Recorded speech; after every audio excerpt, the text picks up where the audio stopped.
like a Hellcat.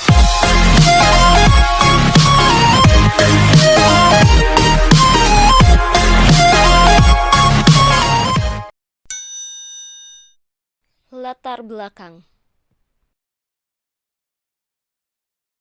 Pada kutub selatan dan utara selalu terjadi fenomena yang indah, yaitu aurora.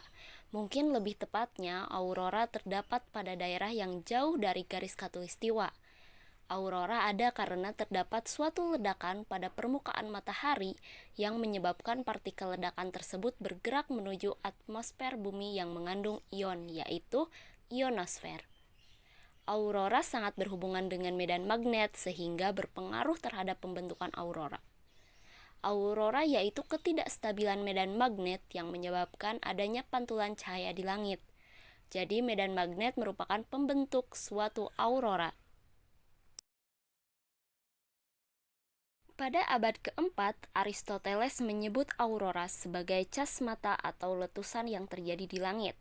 Sedangkan Pierre Gassendi pada awal abad ke-17 menyebutnya sebagai aurora borealis atau cahaya utara, karena ia menduga fenomena ini terjadi pada di belahan bumi bagian utara saja. Akan tetapi, ternyata aurora tidak hanya terjadi pada belahan bumi bagian utara saja.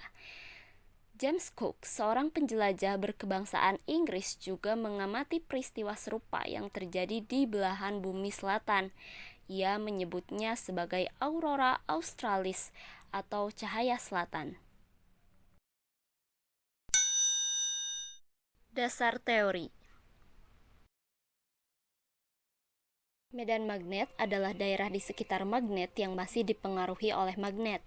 Medan magnet terjadi karena adanya kutub-kutub magnet yang memiliki gaya tarik-menarik dan tolak-menolak yang besar.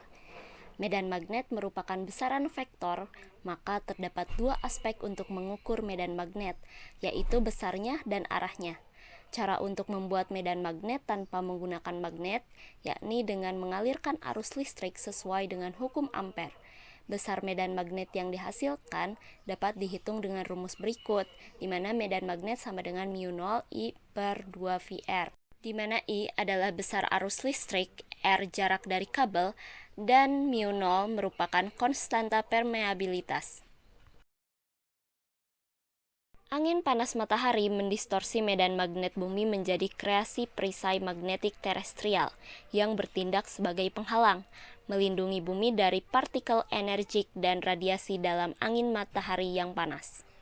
Partikel-partikel energetik ini dibelokkan ke sekeliling bumi oleh magnetosfer, tetapi beberapa terperangkap. Elektron yang terperangkap di medan magnet bumi dipercepat di sepanjang medan magnet. Partikel-partikel yang mengalir ke bawah magnet bidang bumi mencapai atmosfer netral dalam lingkaran kasar yang disebut auroral opal. Fitur auroral datang dalam berbagai bentuk dan ukuran. Aurora akan mulai menari dan berputar setelah tengah malam, dan tidak terlihat merata, bercak, sering berkedip, dan mati sesekali dalam 10 detik atau lebih sampai fajar.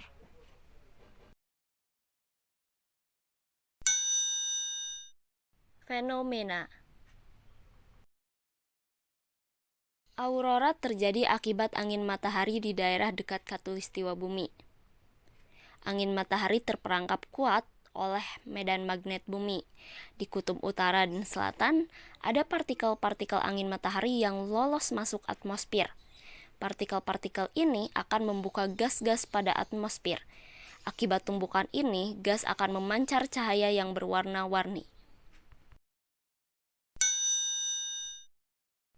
Kesimpulan. Pertama, aurora dapat terjadi di wilayah tertentu saja. Kedua, aurora dapat dilihat dengan mata telanjang. Ketiga, di wilayah tertentu aurora dapat mengganggu alat elektronik. Keempat, aurora terjadi karena atom-atom dan molekul yang bertumbukan dengan partikel-partikel bermuatan, terutama elektron dan proton yang berasal dari matahari. Aurora memiliki banyak bentuk, warna, dan nama yang berbeda-beda.